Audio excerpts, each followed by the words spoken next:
Good morning मेरे class 10th के प्यारे वो लोग, कैसे हैं आप लोग। आशा करते हैं कि आप लोग ठीक होंगे और मन लगा के पढ़ाई कर रहे होंगे। तब वो लोग आज से हम लोग शुरू करने वाले हैं मैथ का क्लास, है ना।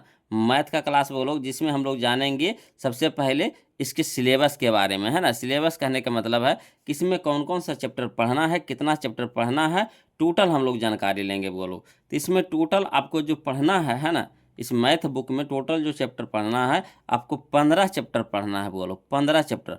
अब 15 के 15 चैप्टर आपको इम्पोर्टेंट है बोलो, है ना। सब VVI चैप्टर है ना। ये नहीं कि पहला चैप्टर पढ़ेंगे दूसरा चैप्टर नहीं पढ़ेंगे, दूसरा चैप्टर पढ़ेंगे तीसरा चैप्टर ना पढ़ेंगे, ऐसा नहीं है। टोटल चैप्टर आपको इम्पोर्टेंट है बोलो, और सभी चैप्टर से आपको एग्जाम में क्वेश्चन पूछा जाता है। इसीलिए है ना, टोटल चैप्टर चैप्टर हम लोग को पढ़ना है। अगर परीक्षा में अच्छा नंबर लाना है तो टोटल चैप्टर हम लोग को पढ़ना होगा। तो चलिए शुरू करते हैं, देखते हैं कौन कौन सा चैप्टर पढ़ना है। तो पहला चैप्टर का नाम है वो लोग हमारा, है ना। पहला चैप्टर का नाम हमारा है वास्तविक संख्या, है ना। पहला चैप्टर का नाम हमारा क्या है, वास्तविक संख्या यानी रियल नंबर। बहुत इंपॉर्टेंट चैप्टर है वो लोग, बहुत इंपॉर्टेंट चैप्टर है ना। इससे आपको एग्जाम में सब्जेक्टिव ऑब्जेक्टिव मिला करके समझिए आपको 12 से 15 नंबर का क्वेश्चन पूछता है पहला चैप्टर से सिर्फ आपको, है ना। 12 से 15 नंबर का आपका रखल है सब्जेक्टिव ऑब्जेक्टिव मिला करके। इसलिए बहुत ही इंपॉर्टेंट चैप्टर है। जो पहला चैप्टर हमारा है बहुत ही इंपॉर्टेंट चैप्टर है ना। दूसरा चैप्टर जो है हमारा वो हमारा है बहुपद है। क्या है, बहुपद है, जिसको हम लोग पोलिनोमियल बोलते हैं, है ना। ये भी बहुत ही अच्छा चैप्टर है बोलो। इससे भी आपको 5 से 7 नंबर का क्वेश्चन पूछा जाता है ना। 5 से 7 नंबर का क्वेश्चन, कभी कभी तो इससे ज़्यादा भी पूछा जाता है ना। मगर 5 से 7 नंबर हम आपको मिनिमम बता दिए कि 5 से 7 नंबर का क्वेश्चन पूछा जाता है परीक्षा में। उसके बाद देखिए तीसरा नंबर चैप्टर हमारा है दो चर वाले रैखिक समीकरण, है ना। दो चर वाले रैखिक समीकरण, ये भी बहुत इंपॉर्टेंट चैप्टर है बोलो, है ना। बहुत इंपॉर्टेंट चैप्टर है। चलिए अगला जो चैप्टर है हमारा, चैप्टर हमारा 4 है ना। चैप्टर नंबर 4 है जिसका नाम है द्विघात समीकरण। इसको तो सब लोग जानते होंगे, द्विघात समीकरण। ये भी बहुत इंपॉर्टेंट चैप्टर है बोलो, है ना। टोटल चैप्टर इसमें जितना भी पढ़ना है ना सब इंपॉर्टेंट चैप्टर है, और कंपटीशन के भी दृष्टि से बहुत इंपॉर्टेंट चैप्टर है। इस सबसे कंपटीशन में भी आपको पूछा जाता है ना। यही सब चीज़ आपको फिर कंपटीशन में वहाँ पे पढ़ने को मिलेगा। तो अगर यहाँ से आपका बेस अगर मजबूत हो गया तो समझिए कि कंपटीशन में आपको कोई हराने वाला नहीं होगा, है ना। इसीलिए आप लोग से रिक्वेस्ट है कि ध्यान दे करके पढ़िएगा वो लोग, ध्यान से पढ़िएगा, है ना। और जहाँ कहीं भी दिक्कत या परेशानी हो बोलो तो कमेंट करने में हिचकिचाइएगा नहीं, क्योंकि हम यहाँ पे, है ना, एक गुरु के माध्यम से ना, एक टीचर के माध्यम से नहीं पढ़ा रहे हैं। हम आपके यहाँ पे बड़े भाई के है ना मकसद से यहाँ पे पढ़ा रहे हैं कि आप कोई भी चीज़ पूछने में झिझकिएगा नहीं। एक दोस्त के मकसद से पढ़ा रहे हैं आपको, है ना, कि कभी झिझकिएगा नहीं। कोई भी दिक्कत हो तो आप हमसे ना पूछिएगा तो किसी और से पूछिएगा। जब आप हमसे पढ़िएगा तो पूछिएगा किससे, हम ही से ना पूछिएगा। तो इसीलिए बहुत सारे लोग ऐसे होते हैं, है ना, कि हिचकिचाते हैं कि सर कैसे पूछे कैसे पूछे। आप कमेंट कीजिए, उसके बाद हम उसका जवाब देंगे। काहे नहीं जवाब देंगे, टेंशन नहीं लेना है वो लोग, है ना। हिचकिचाना नहीं है, घबराना नहीं है, बिंदास होकर पूछना है। देखिए अगला जो चैप्टर हमारा है चैप्टर नंबर 5, यह हमारा है समांतर श्रेणी बोलो। ये भी बहुत इंपॉर्टेंट चैप्टर बोलो, समांतर श्रेणी, है ना, बहुत इंपॉर्टेंट चैप्टर है। अगला जो चैप्टर हमारा है छठा नंबर है, यह हमारा है त्रिभुज है। इसी को हम लोग क्या बोलते हैं, ज्यामिति भी बोलते हैं, है ना। त्रिभुज को ही हम लोग क्या बोलते हैं, ज्यामिति बोलते हैं, ज्यामिति, है ना। तो जो छठा नंबर चैप्टर है हमारा क्या है, ज्यामिति है, यानी त्रिभुज, है ना। सातवां नंबर चैप्टर देखिए बोलो, सातवां नंबर चैप्टर हमारा क्या है, निर्देशांक ज्यामिति, है ना। निर्देशांक ज्यामिति, कोऑर्डिनेट ज्योमेट्री, है ना। ये भी बहुत इंपॉर्टेंट चैप्टर है बोलो। चलिए अगला जो चैप्टर देखते हैं, अगला चैप्टर, है ना। अगला चैप्टर हमारा होने वाला है, देखिए अगला चैप्टर हमारा है क्या, त्रिकोणमिति का परिचय। हम लोग इसी में त्रिकोणमिति सीखेंगे बोलो, है ना। त्रिकोणमिति का परिचय में हम लोग त्रिकोणमिति सीखेंगे पूरा, sine cos tan cosec sec cot, है ना। साइन का मान कॉस का मान टोटल चीज इसी में पढ़ेंगे। उसके बाद अगला है चैप्टर नंबर 9, जो हमारा है त्रिकोणमिति के कुछ अनुप्रयोग, है ना। त्रिकोणमिति के कुछ अनुप्रयोग, इसी का दूसरा नाम क्या है, ऊंचाई और दूरी, है ना। ऊंचाई और दूरी इसी चैप्टर का नाम है बोलो। अगला देखिए कि चैप्टर नंबर 10 जो है हमारा, उसको बोला जाता है वृत्त, है ना। जो चैप्टर नंबर 10 है ना, उसको क्या बोला जाता है, वृत्त बोला जाता है। यानी वृत्त के बारे में हम लोग जानेंगे, सर्कल के बारे में जानेंगे, है ना, चैप्टर नंबर 10 में। उसके बाद जो है 11वां चैप्टर है, 11वां चैप्टर उसका नाम है बोलो रचनाएं, है ना, कंस्ट्रक्शन यानी रचनाएं। फिर 12वां चैप्टर जो है हमारा है वृत्तों से संबंधित क्षेत्रफल, है ना, वृत्तों से संबंधित क्षेत्रफल। उसके बाद जो 13वां चैप्टर हमारा है ना, 13वां जो चैप्टर हमारा है यह है बोलो आपका पृष्ठीय क्षेत्रफल तथा आयतन, है ना, पृष्ठीय क्षेत्रफल तथा आयतन। इसी में हम लोग क्या पढ़ेंगे, शंकु, बेलन, घन, घनाभ सब इसी में पढ़ेंगे बोलो। इसके बाद जो 14वां चैप्टर हमारा है ना, सांख्यिकी है ना, सांख्यिकी है। इसी में हम लोग क्या पढ़ेंगे, माद, माध्यिका, बहुलक ये सब निकालने के लिए सीखेंगे। उसके बाद जो हमारा 15वां चैप्टर है, जो हमारा लास्ट नंबर चैप्टर है, इसका नाम है प्रायिकता नाम है बोलो। इसमें हम लोग ताश के बारे में जानेंगे, लूडो छक्का के बारे में जानेंगे, है ना, रुपया पैसा के बारे में जानेंगे, सब इसी में जानेंगे बोलो, है ना। तो बहुत ही मज़ेदार, टोटल के टोटल इसमें मज़ेदार चैप्टर है बोलो। अगर मन लगा के पढ़िएगा ना तो बहुत ही मज़ा आएगा, बहुत मज़ा आएगा बोलो। एक एक चैप्टर ऐसा है ना कि अगर आप ध्यान से पढ़ना शुरू कर दीजिएगा ना तो लगेगा ना कि कब ख़त्म हुआ कब शुरू हुआ पता नहीं चलेगा बोलो। बहुत ही, है ना, मज़ेदार चैप्टर है। अब देखिए, पढ़ के देखिए मज़ा आता है कि नहीं आता है ना। और लास्ट में ज़रूर कमेंट करके बताइएगा बोलो कि वीडियो कैसा लगा, है ना। तो चलिए हम लोग क्या करते हैं, सबसे पहले हम लोग शुरू करते हैं पहला चैप्टर, है ना। पहला चैप्टर हम लोग शुरू करेंगे, पहला चैप्टर हम लोग शुरू करेंगे, है ना। चलिए हम लोग क्लास शुरू कर देंगे, है ना, ये नहीं कि हम लेट करेंगे, शुरू कर देंगे क्लास। पहला चैप्टर हम लोग शुरू करते हैं, है ना। तो पहला चैप्टर का नाम क्या है बोलो, वास्तविक संख्या, है ना, वास्तविक संख्या यानी रियल नंबर्स, है ना। आज हम लोग इसी का पहले परिचय जानेंगे बोलो कि जो वास्तविक संख्या है, जो है ना, चैप्टर का नाम है वास्तविक संख्या, इसमें हम लोग को पढ़ना क्या क्या है। तो इससे जो रिलेटेड जो फार्मूला है ना, सबसे पहले हम उस फार्मूला के जानेंगे, नियम के जानेंगे। तब जब चैप्टर में घुसेंगे ना तो एक एक चैप्टर आसानी से बनेगा, है ना, एक भी क्वेश्चन आपसे छूटेगा नहीं बोलो, आसानी से बनेगा। तो देखिए, जब तक कि आपको थ्योरी कंप्लीट नहीं होगा, है ना, थ्योरी कंप्लीट नहीं होगा तो डायरेक्ट हम आपको मैथ बताना शुरू कर दें, है ना, तो आपको ऊपरी ऊपरी पार करेगा बोलो, बाउंस करना शुरू कर देगा, है ना। और जब उसको आप गहराई से समझ जाइएगा तो फिर एक एक पॉइंट आप बेहतर तरीक़ा से, अच्छी तरीक़ा से समझते चलिएगा, है ना। तो क्या करना है, सबसे पहले हम लोगों को कि इसके बारे में थोड़ा जानकारी ले लेते हैं, है ना, थोड़ा जानकारी ले लेते हैं। थोड़ा कहने का मतलब इतना जान जाएंगे, है ना, कि हमारा टोटल के टोटल मैथ बन जाएगा। हम लोग को मैथ है बनने से ना मतलब बोलो, है ना। तो इतना हम लोग पढ़ लेंगे कि टोटल के टोटल मैथ बन जाएगा। तो चलिए शुरू करते हैं हम लोग वास्तविक संख्या यानी रियल नंबर, है ना। तो इसमें हम लोग सबसे पहले जानेंगे, क्या जानेंगे, संख्या के प्रकार, कि संख्या होता है कितना तरीका से, है ना, संख्या के प्रकार जानेंगे, है ना, संख्या के प्रकार जानेंगे, संख्या होता है कितना तरीका से। तो इसका पहला तरीका है बोलो, है ना, पहला तरीका है क्या, प्राकृत संख्या, जिसको हम लोग क्या बोलते हैं, नेचुरल नंबर।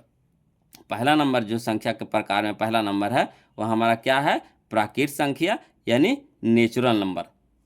तो प्राकृत संख्या के परिभाषा तो सबको जानते होंगे, है ना, सबको जानते होंगे। ऐसा नहीं है कि कोई ऐसा लोग नहीं होंगे जो नहीं जानते होंगे, सबको जानते होंगे। तो देखिए इसका परिभाषा हम आपको बता रहे हैं, है ना। गिनती की संख्या को प्राकृत संख्या कहते हैं, है ना, कहते हैं गिनती की संख्या को प्राकृत संख्या कहते हैं। अब गिनती शुरू कहाँ से होता है, ये तो सबसे बड़ी पॉइंट है। गिनती शुरू होता है कहाँ से, तो गिनती हम लोग कहाँ से शुरू करते हैं गिनना, तो हम लोग गिनती शुरू करते हैं 1 2 3 4 5 6, है कि ना। तो यानी परिभाषा इसी से बन गई आपको कि एक से हम लोग शुरू करते हैं, गिनना शुरू कर देते हैं एक से, है ना। तो वही कहा गया है यहाँ पे कि गिनती की संख्या को प्राकृत संख्या कहते हैं। या फिर इसका दूसरा परिभाषा क्या होता है, इसका दूसरा परिभाषा भी हम लोग जानेंगे बोलो कि जो संख्या, है ना, जो संख्या एक से शुरू होती है ना, कहाँ से शुरू होती है, एक से, यानी जो संख्या एक से शुरू होती है और उसका अंत नहीं होता है उसे प्राकृत संख्या कहते हैं।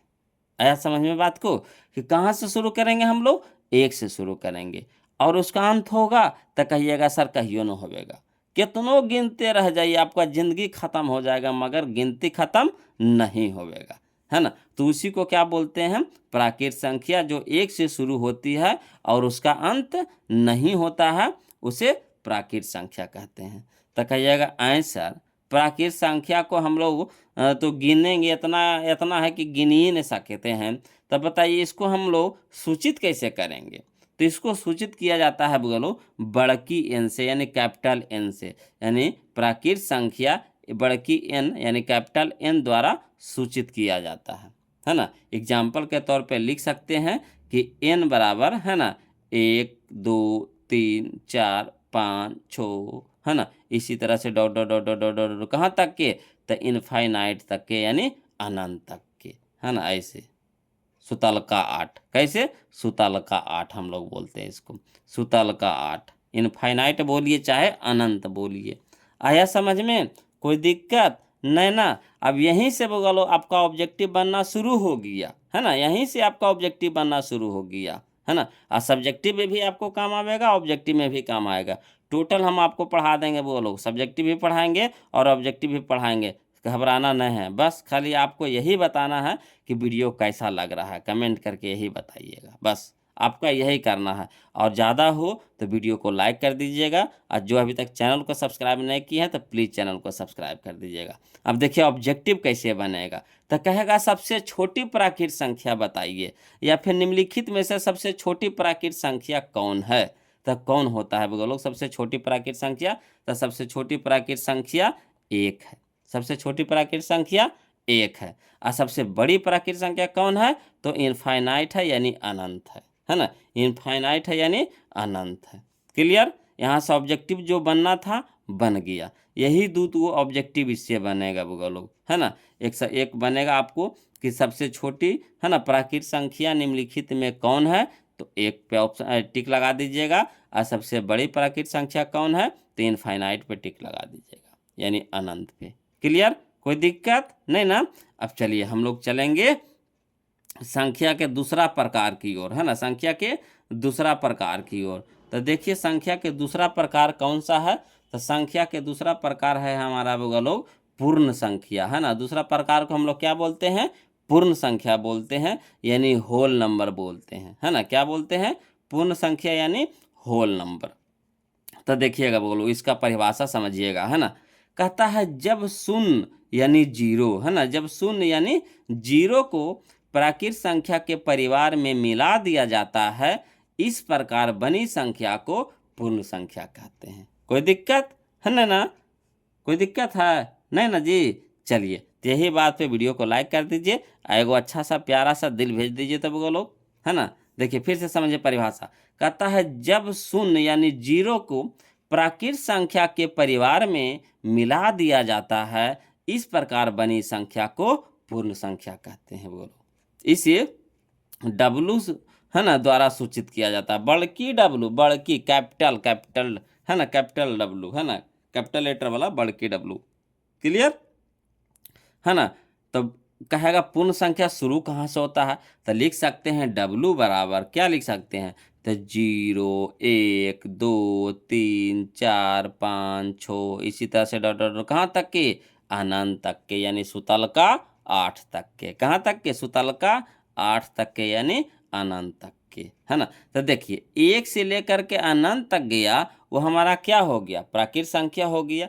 इसमें हम लोग क्या किए, जीरो मिला दिए, क्या किए, जीरो मिला दिए, तो क्या बन गया, पूर्ण संख्या बन गया। यानी यही कहा जा रहा है कि जब शून्य को प्राकृत संख्या के परिवार में मिला दिया जाता है, इस प्रकार बनी संख्या को पूर्ण संख्या कहते हैं। कोई दिक्कत नहीं ना, दिक्कत रहेगा वो लोग हिचकिचाइएगा नहीं, किस चीज़ के लिए, तो कमेंट करने के लिए, कमेंट जरूर कीजिएगा तभी तो सीखिएगा, है ना।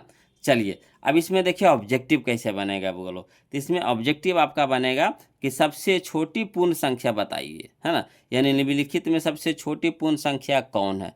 तो सबसे छोटी पूर्ण संख्या कितना है बोलो बताइए, तो आप खुदे बताइए, तो कितना है जी, तो 0। हम समझ गए, सब लोग सीख गए, सब लोग सीख गए, हम समझ रहे सब लोग सीख गए हैं, है ना। और सबसे बड़ी पूर्ण संख्या 3 फाइनाइट। चलिए सीख गए ना, यहाँ तक कोई दिक्कत नहीं ना है लोग। तो चलिए अब हम लोग अगला देखेंगे, है ना, 3 नंबर देखेंगे, है ना, 3 नंबर यानी तीसरा प्रकार हम लोग देखेंगे। तो देखिए तीसरा प्रकार है हमारा सम संख्या। कौन सा है, सम संख्या, जिसको हम लोग इंग्लिश में बोलते हैं इवन नंबर, है ना, इवन नंबर यानी सम संख्या। तो चलिए सम संख्या की परिभाषा सबसे पहले हम लोग जानते हैं। तो कहता है जो संख्या, है ना, 2 से पूर्णतः विभाजित हो जाती है उसे सम संख्या कहते हैं, है ना। जो संख्या 2 से पूर्णतः विभाजित हो जाती है उसे सम संख्या कहते हैं। कोई दिक्कत नहीं ना। अब देखिए 2 से पूर्णतः विभाजित होने का मतलब कि 2 से हम भागा लगा दें। तो 2 से भागा अगर लगा दीजिए 6 में, 2 से भागा लगा दीजिए 6 में, तो 2 तिया के 6 कट गया कि नहीं। तो 6 हमारा क्या हो जाएगा, सम संख्या हो जाएगा। अगर पूरा पूरी भागा नहीं लगेगा तो सम संख्या नहीं होवेगा। तब बताइए 2 से भागा लगा रहे हैं, 2 में लगेगा कि नहीं, तो 2 भी लग जाएगा। 4 लगेगा कि नहीं, तो 4 भी लग जाएगा। 6 लगेगा कि नहीं, तो 6 भी लग जाएगा। 8 लगेगा कि नहीं, 8 भी लग जाएगा। तो इसी तरह से हो जाएगा बोलो कहाँ तक के, अनंत तक के। क्लियर। तो हम लोग सम संख्या कहाँ से शुरू करेंगे, तो 2 से शुरू करेंगे, यानी 2, 4, 6, 8 इसी तरह से बढ़ते कहाँ तक जाएंगे, तो अनंत तक जाएंगे। जब संख्या अनंत तक होगा बोलो तो सम संख्या भी कहाँ तक जाएगा, अनंत तक ही जाएगा, है ना। अब देखिए इसका एक और रूप होता है ना, सम संख्या का एक और रूप होता है। ये तो हमारा बउआ वाला रूप हो गया। अब तो हम लोग भैया हो गए, है ना। अब तो हम लोग भैया हो गए, तब भैया वाला भी तो जानना पड़ेगा, है ना, भैया वाला भी तो जानना पड़ेगा। तो देखिए भैया वाला कौन रहा है, क्वेश्चन में आपको ये नहीं पूछेगा, क्वेश्चन में आपको ये पूछेगा, इस तरह से देगा। तो सम संख्या का दूसरा रूप क्या है हमारा, है तो 2m के भी रूप में रह सकता है ना, 2m + 2 के भी रूप में रह सकता है, 4m के रूप में रह सकता है, इस तरह से, है ना। तो कहिएगा ये m कौन चीज़ है सर, तो m के जगह पे आप कोई भी, है ना, प्राकृत संख्या दे सकते हैं, है ना। जैसे देखिए m के जगह पे हम 1 रख के देखते हैं। तो m के जगह पे 1 रखेंगे तो 2 × 1 m 2m है, यानी 2 × m है ना, यानी 2m है। तो 2 × m, तो m के जगह 1 रख रहे हैं, तो 2 × 1 तक कितना हो गया, 2। तो 2 हमारा क्या हो गया, सम संख्या हुआ कि नहीं हुआ।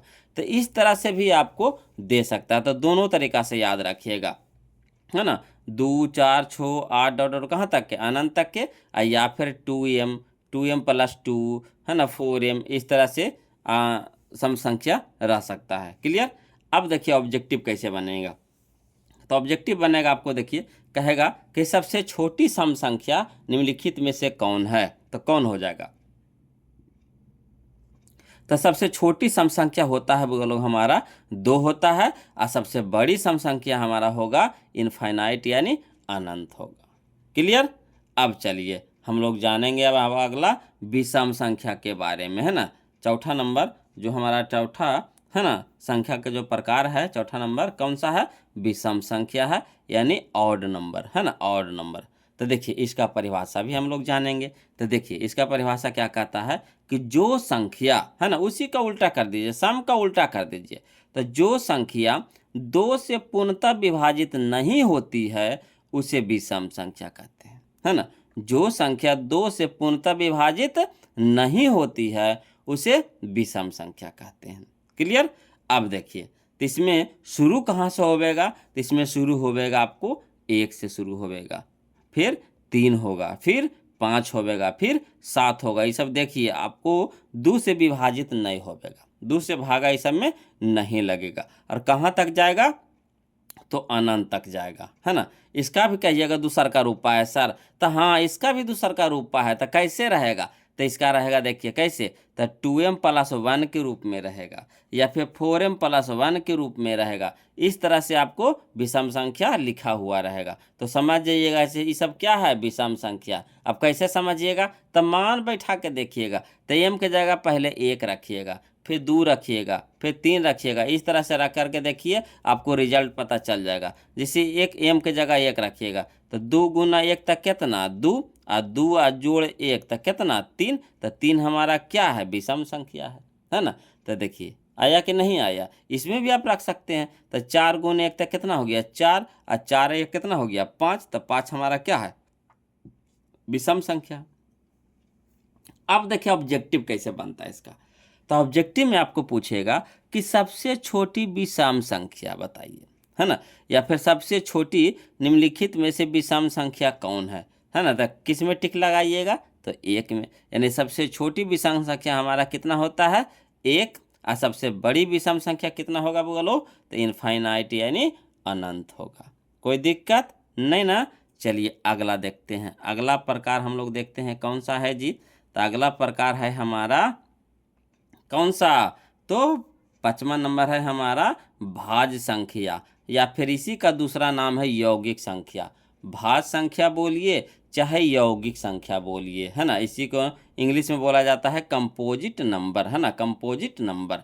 तो देखिए इसका परिभाषा भी हम लोग जानेंगे। बोलो, कहता वैसी संख्या, है ना, वैसी संख्या जो एक और स्वयं के अलावा, है ना, वैसी संख्या जो एक और स्वयं के अलावा अन्य किसी संख्या से विभाजित हो, भाज्य संख्या कहलाता है। माने एक से तो कटवे करे, अपने आप से तो कटवे करे, एकर अलावे भी केरो और से कटे, माने दूसरा संख्या से कटे, तो उसी को बोला जाता है भाज्य संख्या, यानी कटने वाला संख्या, है ना। तो कौन हो जाएगा, तो सबसे शुरू हो जाएगा हमारा 4 से, तो 4 होगा, 6 होगा, 8 होगा, 9 होगा, 10 होगा, इसी तरह से कहाँ तक जाएगा, तो अनंत तक जाएगा, है ना। तो कहिएगा एक होवेगा सर, तो नहीं, एक नहीं होवेगा जी।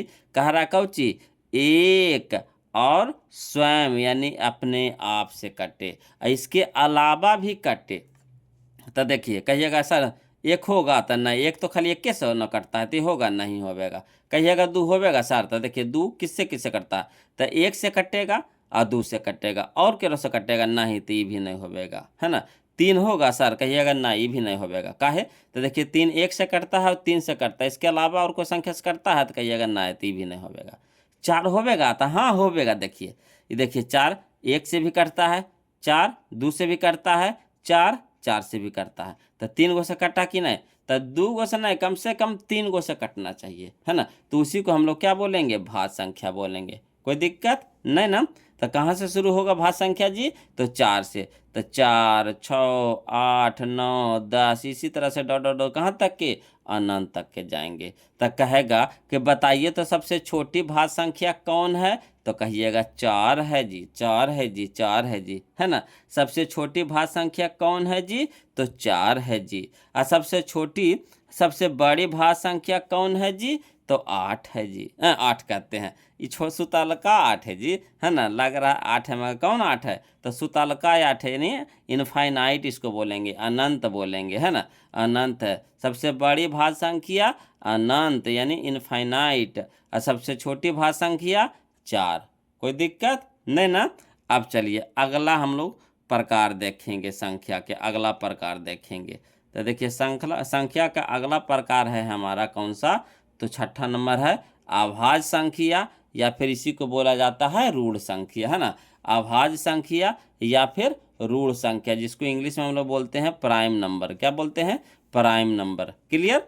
तो चलिए इसका परिभाषा हम लोग जानेंगे। बोलो, तो इसका परिभाषा देखिए क्या कहता है कि वैसी संख्या, है ना, वैसी संख्या जो एक और स्वयं के अलावा अन्य किसी संख्या से विभाजित ना हो, यानी एक से और अपने आप से कटे, इसके अलावा दूसरा से ना कटे, है ना, एक और अपने आप के अलावा किसी तीसरी संख्या से ना कटे, उसी को बोला जाता है अभाज्य संख्या या फिर ऋण संख्या। कोई दिक्कत नहीं ना। चलिए अब इसमें देखिए शुरू कहाँ से होवेगा जी, तो शुरू होवेगा 2 से, तो 2 3 5 7 11, ये सब हमारा क्या है, अभाज्य संख्या है। कहाँ तक जाएगा, तो अनंत तक जाएगा, यानी इनफाइनाइट तक जाएगा। तो इसका देखिए ऑब्जेक्टिव में कैसे पूछेगा, तो कहेगा सबसे छोटी अभाज्य संख्या बताइए, तो कितना होता है जी, 2 होता है, यानी सबसे छोटी अभाज्य संख्या 2, और सबसे बड़ी अभाज्य संख्या इनफाइनाइट, है ना, सबसे छोटी अभाज्य संख्या 2, सबसे बड़ी अभाज्य संख्या इनफाइनाइट, है ना, याद रखिएगा, है ना। अब देखिए नोट में जानिए, एगो नोट है, ये 10 रुपया 5 रुपया वाला नोट नहीं है, ये जानने वाला नोट है, जानने वाला, है ना। तो देखिए नोट में जानेंगे कि एक यानी 1 जिसको बोलते हैं 1, एक न तो भाज्य संख्या है और न ही अभाज्य संख्या है। याद रखिएगा, ऑब्जेक्टिव में कभी कभी पूछ देगा कि कौन ऐसी संख्या है जो न भाज्य है और न अभाज्य है, तो उसमें एक में टिक लगाइएगा, है ना। तो नोट में याद रखिएगा कि एक न तो भाज्य संख्या है और न ही अभाज्य संख्या है। क्लियर। अब देखिए इसमें पॉइंट करके समझते हैं। बोलो अगला पॉइंट देखिए क्या है। अगला कहता है एकमात्र सम अभाज्य संख्या। एकमात्र सम भी है और अभाज्य भी है। तो एकमात्र सम अभाज्य संख्या कौन है? तो 2 है ना। एकमात्र सम अभाज्य संख्या 2 है ना। अब देखिए इसमें ऑब्जेक्टिव में आपको पूछ देगा, है ना। क्या पूछेगा कि 1 से 50 तक कुल कितनी अभाज्य संख्या है। 1 से 50 तक कुल कितनी अभाज्य संख्या है। तो डायरेक्ट यहाँ से याद कर लीजिए, वहाँ पे टिक लगा दीजिएगा कि 1 से 50 तक कुल 15 अभाज्य संख्या है ना। 1 से 50 तक कुल कितनी अभाज्य संख्या है? तो 15। तो कहेगा आए जी 1 से 100 तक के कै गो है जी? 1 से 100 तक के कै गो है? तो याद रखिएगा 1 से 100 तक कुल है ना 25 अभाज्य संख्या है। ऑब्जेक्टिव के लिए सब याद रखिएगा वो लोग, है ना। वहाँ पे आपको दिमाग नहीं लगाना पड़ेगा, और नहीं याद रहेगा तो वहाँ पे पूरा लिखिएगा, फिर उसमें से खोजिएगा। खोजते खोजते बिहान हो जाएगा, है ना। परीक्षा में समय छूटेगा अलगे, है ना। कि क्वेश्चन आप जान रहे हैं समय वे नहीं, तब छोड़ के भागी आओ का। क्वेश्चन तो वहाँ देरी करता है, तुरंत टाइम हुआने के बाद छीना छीनी चालू, 15 मिनट पहले ही कॉपी छीनाए लगता है। तो उससे हम पहले बना के कहीं ना बैठ जाएंगे।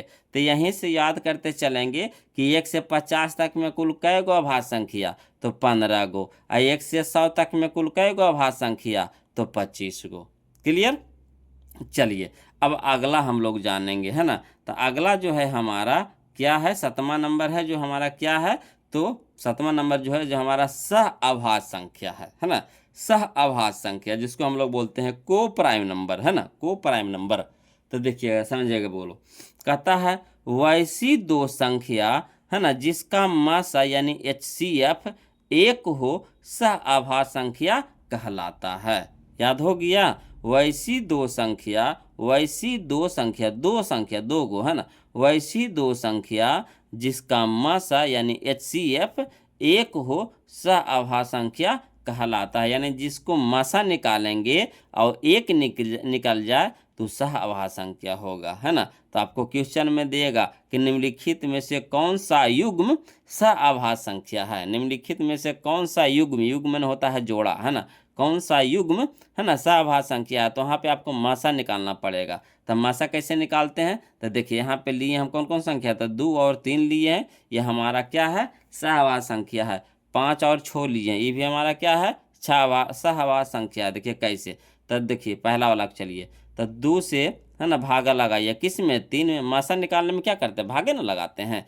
तो 2 से भागा लगाइए। कई बार लगेगा? एक बार। तो कितना यहाँ लिखा जाएगा? 2 लिखा जाएगा, घट के कितना आ जाएगा? 1। अब पूरा पूरी कटा नहीं। तो फिर क्या करेंगे? 1 से भागा लगाएंगे। किस में? 2 में। तो 2 में भागा लगाएंगे। तो 1 भागे 2 तो कितना? 1 के 2 बार पढ़ेंगे तो 2 हो गया। 2 नीचे लिखा गया, कट गया, यानी मासा हमारा कितना आ गया? 1 आ गया। तो ये हमारा क्या हो गया? सह अभाज्य संख्या हो गया, है ना। याद रहेगा। चलिए अगला देखते हैं। चलिए अगला देखते हैं, वो लोग समझिएगा। अगला देखिए है हमारा, अगला है हमारा 8वां नंबर जुड़वा अभाज्य संख्या। कौन सा अभाज्य संख्या? जुड़वा अभाज्य संख्या, है ना। जुड़वा अभाज्य संख्या, जुड़वा अभाज्य संख्या यानी साथे साथे रहेगा। देखिए कैसे जुड़वा अभाज्य संख्या किसको कहते हैं? कहता है वैसी दो अभाज्य संख्या जिसके बीच का अंतर 2 हो, है ना। वैसी दो अभाज्य संख्या जिसके बीच का अंतर 2 हो जुड़वा अभाज्य संख्या कहलाता है। क्लियर। अब देखिए इसको एग्जाम्पल में देखिए कौन कौन सा लेंगे। तो 2 गो अभाज्य संख्या ऐसा लेना है जिसके बीच का अंतर कितना होना चाहिए? 2 होना चाहिए। तो देखिए हम ले लिए कौन कौन? तो 3 और 5 ले लिए। कितना ले लिए? 3 और 5। तो देखिए बीच का अंतर है कि नहीं? 2। देखिए तो 5 में से 3 घटाएंगे कितना हो जाएगा? 2। तो बीच का अंतर 2 है, यानी हमारा क्या है? ये जुड़वा अभाज्य संख्या। 5 और 7 ले लिए तो हमारा क्या हो जाएगा? जुड़वा अभाज्य संख्या हो जाएगा। क्लियर। तो इसी तरह से आप, है ना, एग्जाम्पल में और भी चाहिएगा तो रख सकते हैं, है ना। अगला देखिए है, अगला यानी 9वां नंबर है हमारा पूर्णांक संख्या। क्या है? पूर्णांक संख्या, जिसको हम लोग बोलते हैं इंटीजर्स नंबर, है ना, इंटीजर्स नंबर्स।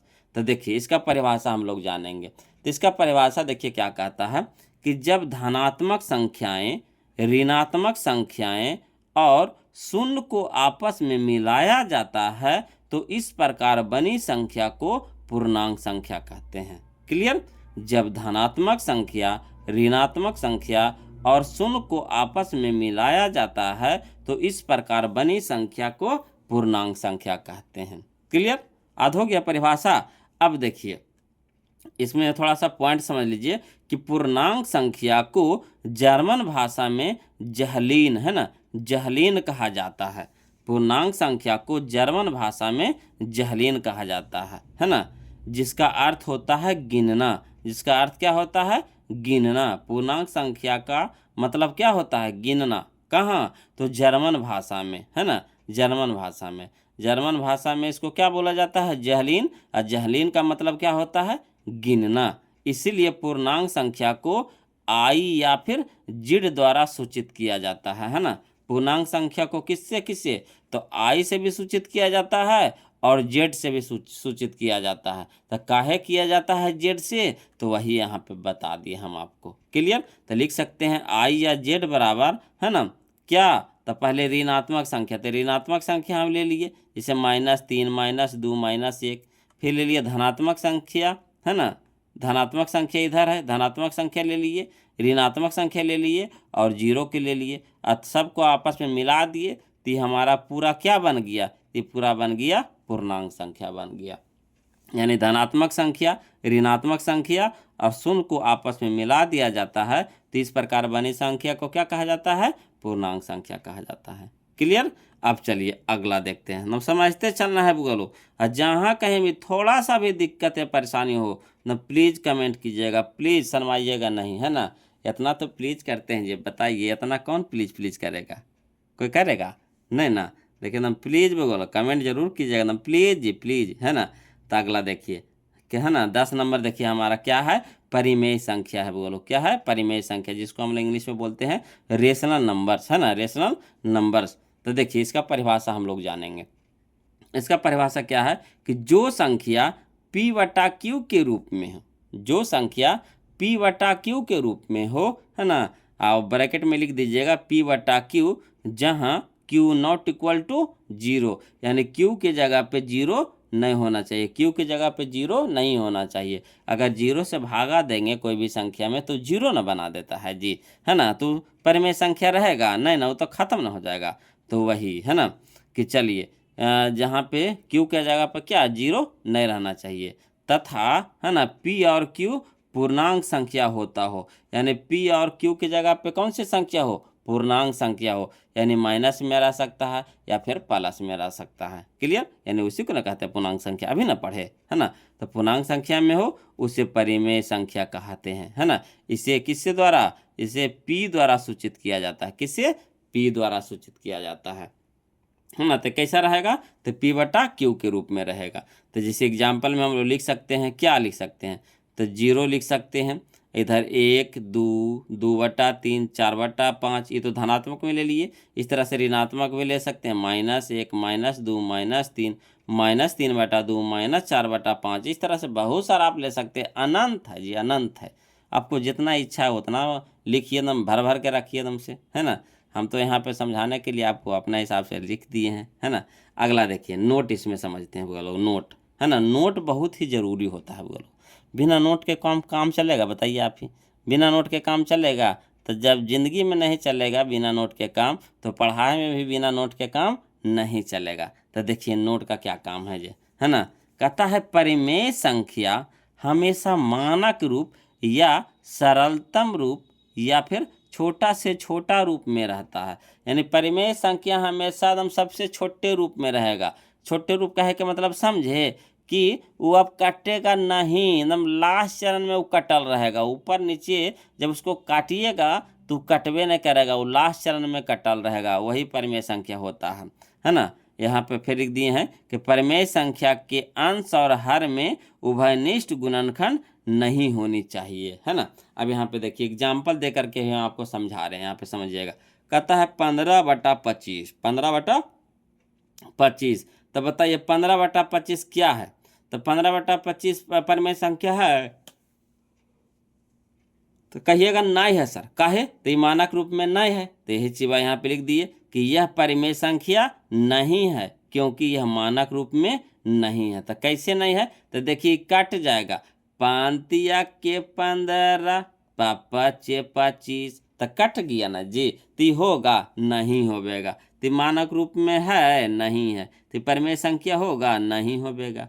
तो वही चीज़ है बोलो। और यहाँ देखिए 3/5, तो होगा 3/5। कहिएगा ये बिल्कुल होगा सर, काहे? तो यह परिमेय संख्या है क्योंकि यह मानक रूप में है। अब इसके बाद ये कटवे नहीं करेगा, ये लास्ट चरण में कटल है, इसके बाद अब कटेगा नहीं, सबसे छोटे रूप में है ये है, तभी कटवे नहीं करेगा। तो यही हमारा परिमेय संख्या है। तो पहचान जाइएगा परिमेय संख्या, तो कहिएगा हाँ सर। कोई दिक्कत है जी? नहीं ना? तो वीडियो को लाइक कर दिए हैं, अभी तक नए क्यों होंगे? हम जानते हैं ना, आपसे बड़ा कोई कंजूस है ना धरती पे, है ना? काहे ऐसे आप लोग करते हैं जी? हैं? कम से कम कमेंट कर दीजिए, और कैसा लग रहा है वीडियो को लाइक भी कर दीजिए वो लोग, तो अच्छा लगता है ना? जो अभी तक चैनल को सब्सक्राइब नहीं किया, प्लीज़ चैनल को सब्सक्राइब कर लीजिएगा, है ना? प्लीज़ ज़रूर बोलते हैं, काहे कि अच्छा लगता है जी, है ना? रिस्पेक्ट मिलता है थोड़ा सा। आप लोग तो समझ ही सकते हैं, आप लोग गॉड हैं ना जी, एक तरह से गॉड हैं। आप ही के हिसाब से तो हम लोग चलते हैं जी। आप अगर नहीं पढ़िएगा तो हम लोग को पढ़ाने का वैल्यू रहेगा नहीं, ना रहेगा। तो आप लोग समझिए कि ये एक तरह से ईश्वर की अब रूप न है, बच्चे यीशु भगवान होते हैं, है ना? चलिए अगला देखिए, 11वां नंबर देखिएगा, समझिएगा बोलो। कहता है अगला पॉइंट है जो हमारा अपरिमेय संख्या है। सब संख्या के प्रकार सीख रहे हैं, तो अगला जो है हमारा क्या है? परिमेय संख्या है ना? Irrational numbers. तो देखिए इसका परिभाषा समझिएगा। कहता है जिस संख्या का पूरा पूरा वर्गमूल नहीं निकलता है, अर्थात दशमलव के अंकों में वर्गमूल निकलता है, उसे अपरिमेय संख्या कहते हैं। आया समझ में? आया समझ में? जब जिसको रूट से बाहर निकालिएगा और पूरा पूरी नहीं निकलेगा, तो हमारा क्या हो जाएगा? अपरिमेय संख्या हो जाएगा। जैसे आप ले लीजिए कौन सा, तो जैसे आप ले लीजिए √4 ले लीजिए, तो √4 तो हमारा निकल जाएगा, कितना में निकल जाएगा? 2 में निकल जाएगा। तो निकल गया, तो होगा हमारा परिमेय संख्या नहीं होवेगा, है ना? और वही ले लिया, ये तो नहीं होवेगा। इसको ले लीजिए √5 को ले लीजिए, निकलेगा बाहर? कहियो नहीं निकलेगा। तो हमारा क्या हो जाएगा? परिमेय संख्या हो जाएगा। तो जिसको हम रूट से बाहर नहीं निकालेंगे, है ना, तो वो हमारा क्या हो जाएगा? अपरिमेय संख्या हो जाएगा। जैसे आप ले सकते हैं माइनस में, है ना, √5 माइनस में, आगे माइनस रहेगा, है ना, अंदर में ना आगे में। अब -√5 -√3 -√2 √5 √7, इसी तरह से डॉट डॉट कहाँ तक जाएंगे? अनंत तक जा सकते हैं। क्लियर? अब चलिएगा समझिएगा बोलो, अगला पॉइंट हम लोग समझेंगे, है ना? अगला पॉइंट, अगला जो है हमारा 12वां नंबर है, जो हमारा वास्तविक संख्या है, जिस चैप्टर को हम लोग पढ़ रहे हैं, या फिर अगला जब जो डिटेल से हम लोग पढ़ेंगे, है ना, उसी के बारे में है। चलिए तो देखिए, जो 12वां नंबर है हमारा क्या है? वास्तविक संख्या यानी रियल नंबर है। तो देखिए इसका परिभाषा समझिएगा कि परिमेय संख्याओं और अपरिमेय संख्याओं को मिलाने से बनी संख्या को वास्तविक संख्या कहते हैं। यानी परिमेय संख्या और अपरिमेय संख्या दोनों को मिला देंगे, है ना, इससे बना जो संख्या बनेगा वो क्या हो जाएगा? हमारा वास्तविक संख्या हो जाएगा। यानी कहने का मतलब है कि सभ्य संख्या क्या हो गया? वास्तविक संख्या हो जाएगा। चाहे वह रूट में रहे, चाहे वह बटा में रहे, चाहे वह माइनस में रहे, चाहे वह प्लस में रहे, सब हमारा क्या हो जाएगा? है ना, वास्तविक संख्या हो जाएगा। वास्तविक संख्या को आर से सूचित किया जाता है, बड़की आर से। किससे? बड़की आर से। यानी बड़की आर बराबर लिख सकते हैं 0 1 2 -1 -2, है ना, 2/3 4/5 -2 3/2 √2 -√2। इस तरह से आप जितना चाहिए उतना लिख सकते हैं, है ना। इतना है बोलो कि आप लिखते लिखते थक जाइएगा, फिर भी नहीं झरेगा, है ना, इतना है। अब चलिए इसका नोट, फिर देखिए नोट है, बिना नोट के काम नहीं चलेगा बुआ लोग, इसीलिए नोट बहुत ज़रूरी है बुआ लोग। बिना नोट का कोई काम चलता है जी? नहीं। अब सिक्का रुपया नहीं चलता, अब नोट चलता है ना। देखते हैं धीरे धीरे सिक्का वो ख़त्म होते जा रहा है। पहले 25 पैसा चलता था, 10 पैसा चलता था, 20 पैसा चलता था, है ना। अब देखिए वो सब कब ख़त्म हो गया। अब 1 रुपया भी बहुत कम चलता है बुआ लोग, है ना। अब कम से कम 2 रुपया 5 रुपया 10 रुपया ये सब चलता है। इसलिए देखिए धीरे धीरे अब सिक्का समझिए कि खत्म होने वाला है। अब मेन रूप से क्या चल रहा है, नोट चल रहा है। तब देखिए मैथ में भी नोट के बिना तो मैथ चलेगा नहीं। तो नोट पहले समझिए कि जो एन है एन यानी नेचुरल नंबर, एन यानी नेचुरल नंबर। तो नेचुरल नंबर सदस्य है किसका, होल नंबर का। यानी प्राकृत संख्या हमारा सदस्य है किसका, पूर्ण संख्या का। अब पूर्ण संख्या सदस्य हमारा किसका है ना, पूर्णांक संख्या का। अब पूर्णांक संख्या हमारा सदस्य है किसका, तो है ना किसका है, तो क्यू से सूचित करते हैं किसको, यहाँ देखिए क्यू को किसको, अपरिमेय संख्या का, है ना। क्यू को सूचित करते हैं किसको, अपरिमेय संख्या को, हाँ ने बताए थे ना, हाँ ना। यहाँ अपरिमेय संख्या को हम लोग क्यू से सूचित करते हैं। तो देखिए है ना, पूर्णांक प्राकृत संख्या हमारा सदस्य समुच्चय है, इसको हम लोग पढ़ते हैं सदस्य या फिर समुच्चय, है ना। इंटर में जाइएगा तो इसको डिटेल से पढ़िएगा, वो लोग सदस्य या फिर समुच्चय पढ़ते हैं। तो एन सदस्य है ना किसका, डब्लू का, और डब्लू सदस्य है किसका, पूर्णांक संख्या का, है ना। अब पूर्णांक संख्या समुच्चय किसका, अपरिमेय संख्या का। अपरिमेय संख्या समुच्चय किसका, परिमेय संख्या वास्तविक संख्या का। क्लियर। तो यहाँ पे देखिएगा, समझिएगा कि पॉइंट में यहाँ पे समझिएगा कि दो परिमेय संख्या के बीच, है ना, अनंत परिमेय संख्या होता है। ऑब्जेक्टिव में भी पूछा जाता है, वो लोग याद रखिएगा कि दो परिमेय संख्या के बीच अनंत परिमेय संख्या होता है। इस तरह से अगला पॉइंट समझिएगा कि दो परिमेय संख्या के बीच अनंत अपरिमेय संख्या होता है ना। ये सब पॉइंट जरूर याद रखिएगा, ऑब्जेक्टिव इसी से बनेगा बोलो, है ना। अगर ध्यान से एकदम चैप्टर पढ़ लिए, ध्यान से जो है ना परिचय क्लास पढ़ लिए, तो समझिए कि लगभग आपका ऑब्जेक्टिव क्वेश्चन इसी से क्लियर हो जाएगा। अगला देखिए, अगला पॉइंट हमारा, दो अपरिमेय संख्या के बीच अनंत परिमेय संख्या होता है ना। दो अपरिमेय संख्या के बीच अनंत अपरिमेय संख्या होता है। इस तरह से अगला पॉइंट देखिएगा कि दो अपरिमेय संख्या के बीच अनंत अपरिमेय संख्या होता है। अगला पॉइंट है ना, शून्य रहित को मतलब क्या, शून्य वाला नहीं, जीरो वाला नहीं, शून्य रहित एक परिमेय संख्या और एक अपरिमेय संख्या का गुणनफल अपरिमेय संख्या होता है।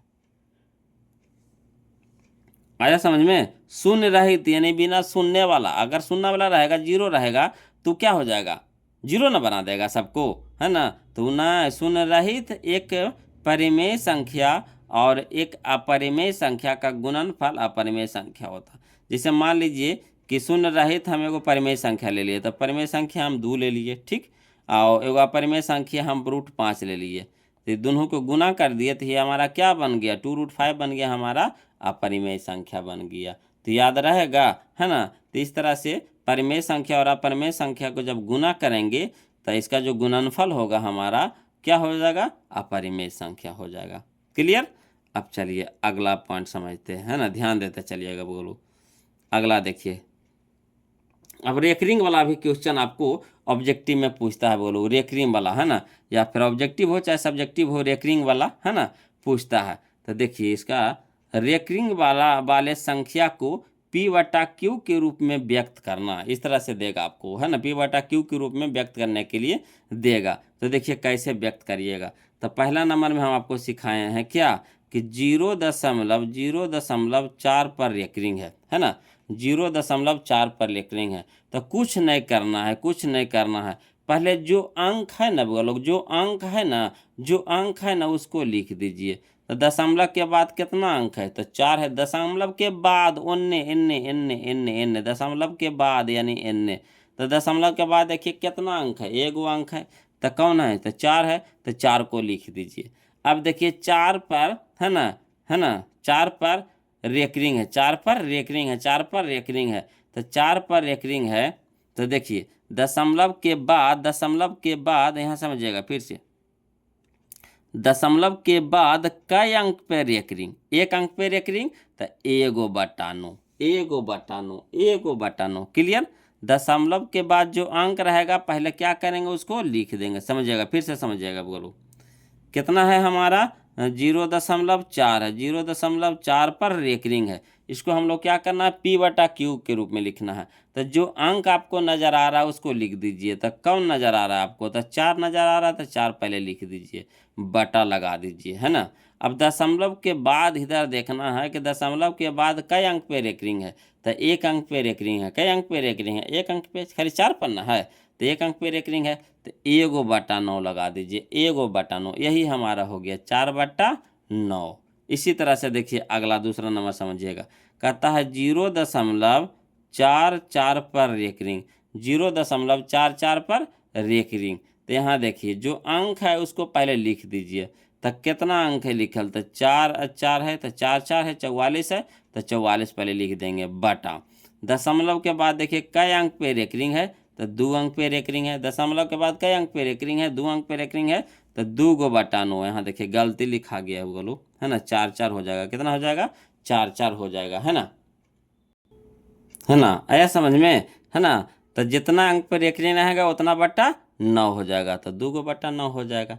इसी तरह से बोलो अगला देखिए, है ना, 3 में। तो देखिए 4 है, 4 है, तो देखिए यहाँ देखिए छोड़ दिए 4, है ना, 444 हो जाएगा, 444 हो जाएगा।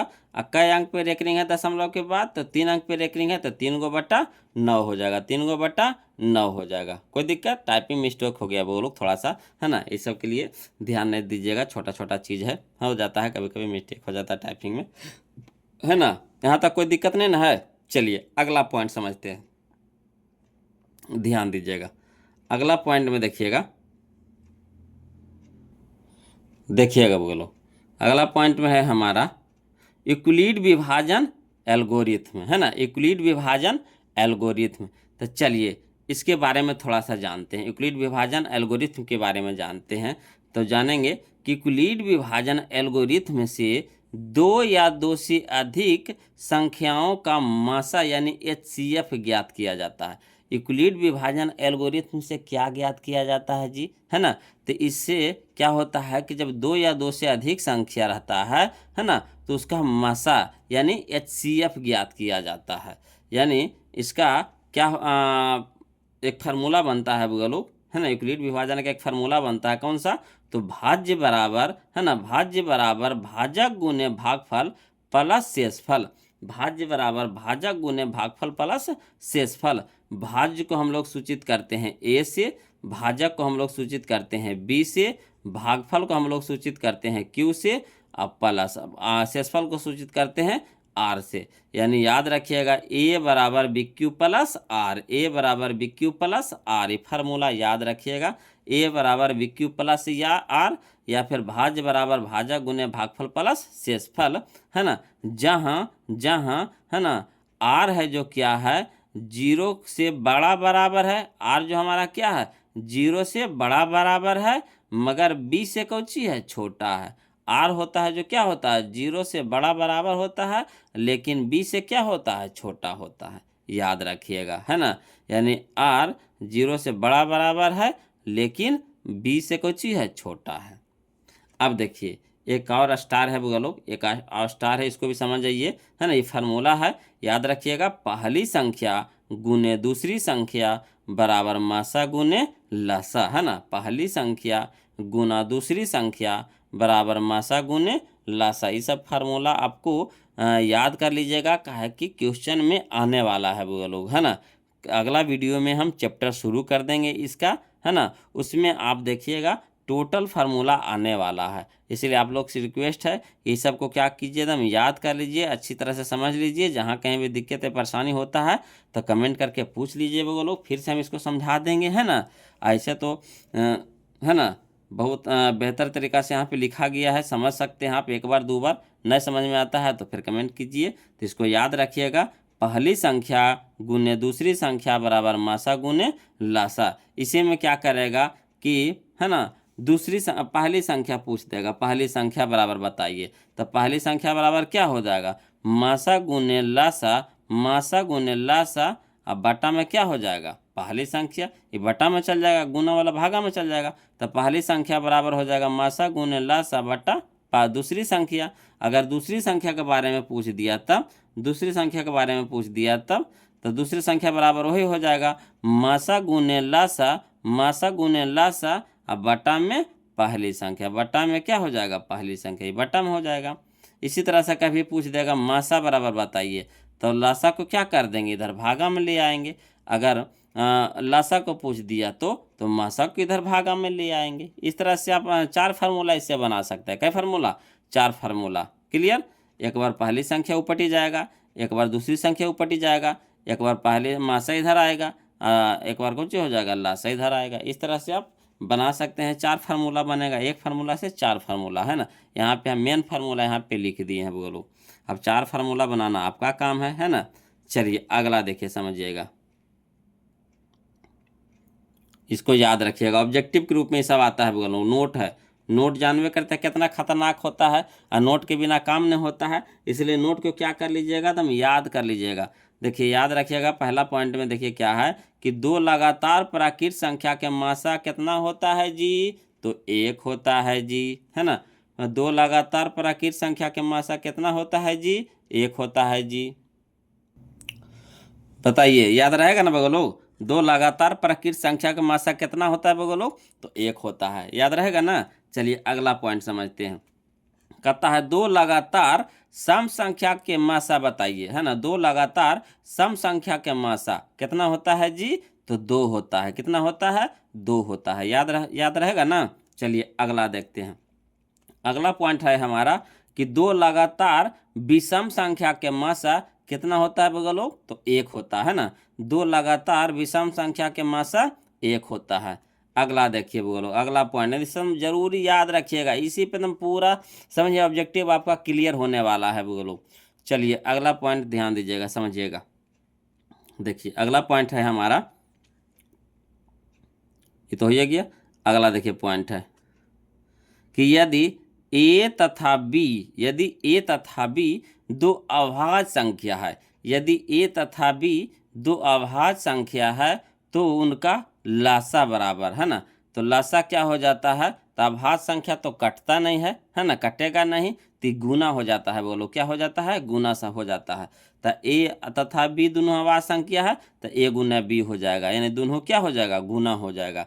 जैसे मान के चलिए कि यहाँ पे 2 तथा 3 है का मासा, अगर लासा पूछ रहा, क्या कर रहा, 2 तथा 3 का, है ना। 2 तथा 3 अभाज्य संख्या है, तो 2 तथा 3 का 2 अभाज्य संख्या, उसका लासा तो कितना हो जाएगा, 3 दूनी के 6 हो जाएगा, है ना। तो याद रहेगा ना। तो इसी तरह से बोलो, यदि ए तथा बी 2 अभाज्य संख्या है तो उनका लासा, है ना, क्या हो जाएगा, तो ए बी हो जाएगा, यानी ए गुना बी हो जाएगा, यानी ए बी हो जाएगा।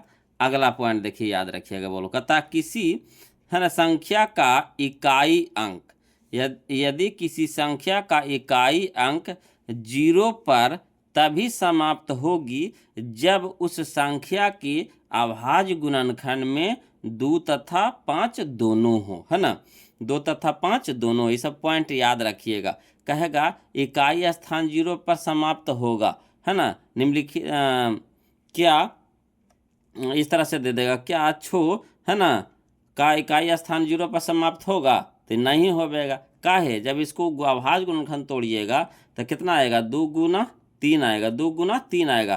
तो 2 और 5 दोनों होना चाहिए, 2 और 5 दोनों होना चाहिए। तो यहाँ 2 तो है मगर 5 है नहीं है, तब बताइए 0 पर समाप्त होगा, नहीं होगा, है ना। तो वही 0 पर समाप्त होने के लिए क्या चाहिए, 2 तथा 5 दोनों चाहिए। याद रहेगा ना। चलिए अगला देखते हैं। आगे देखिए हम लोग समझेंगे। अगला देखिए दशमलव प्रसार के बारे में जानते हैं ना, दशमलव प्रसार के बारे में जानेंगे। बोलो दशमलव प्रसार के बारे में, इस पे भी बहुत ही क्वेश्चन आता है बोलो दशमलव प्रसार से, है ना। तो याद रखिएगा, दशमलव प्रसार 2 तरह के होता है। क्या तरह के, 2 तरह के। पहला है हमारा शांत दशमलव प्रसार और दूसरा है हमारा अशांत दशमलव प्रसार, है ना। पहला है हमारा शांत दशमलव प्रसार और दूसरा है हमारा अशांत दशमलव प्रसार, है ना। शांत को ही बोला जाता है अवसानी, है ना। अशांत को बोला जाता है अनवसानी, है ना। शांत को बोला जाता है क्या, अवसानी। अशांत को बोला जाता है क्या, अनवसानी। तो चलिए इसका परिभाषा जानते हैं। तो पहले हम लोग जानेंगे किसका, तो पहले हम लोग जानेंगे शांत दशमलव का, है ना, शांत दशमलव का।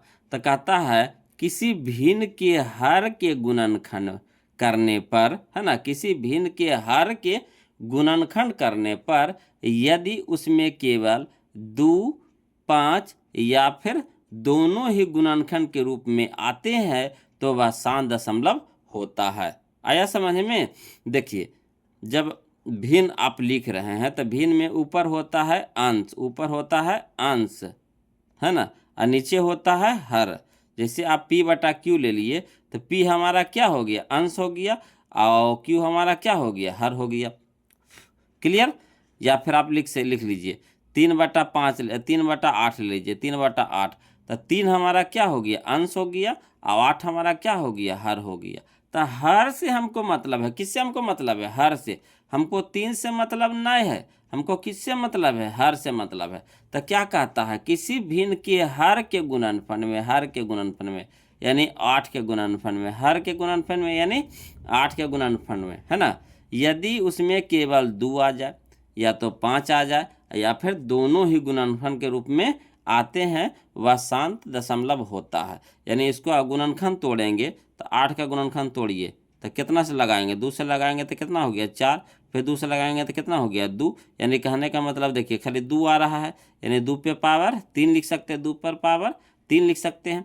तो 2 आया कि नहीं आया? 2 आया कि नहीं? तो 2 आ गया, यानी हमारा क्या हो जाएगा? 8 हमारा शांत हो जाएगा। यानी जो यहाँ पे जो लिखा हुआ है क्या हो जाएगा? हमारा ये शांत हो जाएगा, है ना। तो सिर्फ हर को देखना, इसको देखिए तोड़िएगा तो इसको कैसे लिख सकते हैं? 5 के स्क्वायर, तो हमारा क्या हो जाएगा? शांत हो जाएगा।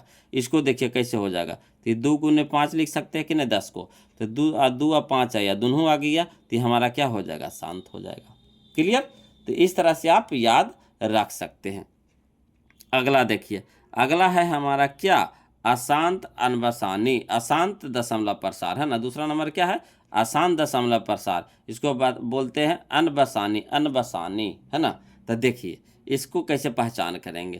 कहता यदि हर के गुणनखंड में 2 या 5 के अलावा कोई अभाज्य गुणनखंड जैसे 3, 7, 11 आदि आता है तो वह अशांत दशमलव होता है। आया समझ में? कि या तो 2 रह जाए या तो 5 रह जाए, है ना। इसके अलावे या तो 3 आ जाए, 7 आ जाए, 11 आ जाए, है ना, तो हमारा क्या हो जाएगा? अशांत हो जाएगा। कहाँ? तो हर के स्थान पे। सिर्फ आपको हर देखना, अंश से हमको मतलब नहीं है। जैसे देखिए 13/9 ले लिए, कितना ले लिए? 13/9 ले लिए। तो जब 9 को तोड़िएगा तो 9 को तोड़िएगा तो कितना से टूटेगा? तो 3 तिया के 9, यानी इसको लिख सकते हैं 3 के स्क्वायर, तो हमारा क्या हो जाएगा? अशांत हो जाएगा। क्या हो जाएगा? अशांत हो जाएगा। 24 के ले लीजिए, तो 24 के आप तोड़िए तो देखिए 2 से लगाइए 12 हो गया, फिर 2 से लगाएंगे कितना हो जाएगा? 6, फिर 2 से लगाएंगे कितना हो गया? 3। तो देखिए इसको लिख सकते हैं 2 पे पावर 3 गुने कितना? 3। तो देखिए 2 तो आया मगर साथ में क्या आ गया? 3 आ गया। साथ में क्या आ गया? 3 आ गया। तो हमारा क्या हो जाएगा? अशांत हो जाएगा। क्या हो जाएगा? अशांत हो जाएगा। क्लियर? तो इस तरह से आप चेक कर सकते हैं, है ना। किससे हमको मतलब है? याद रखिएगा सिर्फ हमको हर से मतलब है। किससे मतलब है? तो हर से मतलब है। हर को ही चेक करना है ना। अगर पहले कटता है, अगर कटने वाला हो तो पहले उसको काट के छोटे कर देंगे, पहले काट के उसको क्या करेंगे? छोटे कर देंगे, उसके बाद चेक करिएगा, है ना। ऐसा ऐसा भी कभी क्वेश्चन देगा कि कटने वाला रहेगा, तो सबसे पहले उसको क्या करेंगे हम लोग? है ना, परिमेय संख्या के रूप में ले आएंगे, है ना, यानी P/Q के रूप में ले आना है ना। सबसे सरलतम रूप में, है ना, यानी सबसे छोटका रूप में ले आना है। उसके बाद उसको चेक करना है कि शांत है कि अशांत है। क्लियर?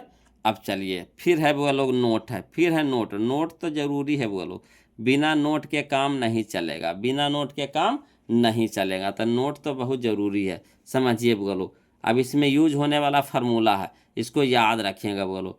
कहता है ए पे पावर एम गुना ए पे पावर एन, है ना। ए पर पावर एम गुना ए पर पावर एन का फार्मूला होता है ए पर पावर एम प्लस एन, ए पर पावर एम प्लस एन। इसी तरह से दूसरा नंबर फार्मूला क्या है कि ए पर पावर एम भागे ए पर पावर एन। तो इसको याद रखिएगा कि ए पर पावर एम भागे ए पर पावर एन का फार्मूला होता है ए पर पावर एम माइनस एन, है ना। जब आधार बराबर हो, आधार बराबर हो तो भागा में पावर घटता है। आधार बराबर हो यानी बेस बराबर हो तो गुना में पावर जुटता है, गुना में पावर जुटता है, भागा में पावर घटता है, याद रखिएगा। अगला देखिए, अगला आधार बराबर हो तो, है ना, अगला जो पॉइंट है तो देखिए आपको, है ना, घात इसमें बराबर है, दोनों पर पावर क्या है, एम है, दोनों पर पावर क्या है, एम है, मगर आधार आपका अलग अलग है, आधार आपका क्या है, अलग अलग है। तो क्या हो जाएगा, तो ए पर पावर एम गुना बी पर पावर एम, तो हो जाएगा हमारा ए इंटू बी की होल पावर एम, ए इंटू बी की होल पावर एम, यानी ए और बी को क्या कर देंगे, यहाँ गुना कर देंगे और उस पर पावर क्या कर देंगे, एम दे देंगे, है ना। अगला याद रखिएगा, अगला पॉइंट कि ए पर पावर एम की होल पावर एन, तो ए पर पावर एम गुना एन, है ना, ए पर पावर एम इंटू एन, है ना। अगला पॉइंट याद रखिएगा कि ए पर पावर जीरो के मतलब एक होता है, यानी किसी भी संख्या पे पावर जीरो दे दीजिएगा, किसी भी संख्या पे पावर जीरो दे दीजिएगा तो उसका मान कितना हो जाएगा, एक हो जाएगा। याद रहेगा ना, कोई दिक्कत तो नहीं ना होगा बोलो। तो इतना फार्मूला आपको पहला चैप्टर में पढ़ना है बोलो। अगर इतना आप दिमाग में सेट कर लिए तो अगला क्लास में हम चैप्टर शुरू करने वाले हैं, है ना। वहाँ पे आप देखिएगा एक भी क्वेश्चन आपसे छूट गया ना तो फिर आप हमको कहिएगा, एक भी क्वेश्चन नहीं छूटेगा बोलो। इतना ही फार्मूला इसमें यूज है। अब हम लोग ज़्यादा काहे ला पढ़ेंगे, इसमें पढ़ना बहुत है, इतना इसमें पढ़ना है ना थ्योरी, है ना, कि बहुत ज़्यादा है, तो उतना हम लोग क्या पढ़ेंगे, हमको जितना से काम चल जाए, है ना, जो हमको परीक्षा अच्छा से निकाल दे उतना ही ना ज़रूरत है। अब हमको इसका महारथी बनना है, मैथ का महारथी नहीं ना बनना है, हमको एग्ज़ाम निकालना है, एग्ज़ाम में हमको अच्छा नंबर निकालना है ना, है ना, टोटल हमसे बन जाना चाहिए। कहता है क्या कि हमसे टोटल बन जाना चाहिए, इतने ना चाहिए। तो इतना जब हमसे हो ही जाएगा तो बस इतना ही बहुत है। तो इस शॉर्ट में हम लेकर चलेंगे वो लोग, है ना, इस शॉर्ट में हम लेकर के चले हैं। अगर इसको डिटेल से आप चल देंगे ना तो समझिए कि, है ना, 2 क्लास 3 क्लास चलेगा बोलो, इसका बहुत सारा थ्योरी है ना। तो उतना काहे ला चलेंगे, इसका पूरा हम निचोड़ हम बता लिए बोलो, पूरा निचोड़ बता दिए इसका। अब इससे फालतू आपको क्वेश्चन एक भी नहीं मिलेगा, है ना, टोटल इसी पर टूटेगा। तो आप लोग से रिक्वेस्ट है कि वीडियो कैसा लगा प्लीज़ कमेंट करके बताइएगा बोलो। आप प्लीज़ वीडियो को लाइक कर दीजिएगा, चैनल को सब्सक्राइब कर दीजिएगा। इसी तरह से, है ना, अपना दुआ आशीर्वाद बनाए रखिए बोलो, है ना, कि हम आपको अच्छी तरीक़ा से पढ़ाते रहें, मेहनत करते रहें आपके ऊपर, और परीक्षा में, है ना, अच्छा नंबर आप लाइए। यही हमारा आप लोग से रिक्वेस्ट है बोलो। तो आज के लिए इतने रखेंगे, फिर मिलते हैं हम लोग अगले वीडियो में। तब तक के लिए जय हिंद।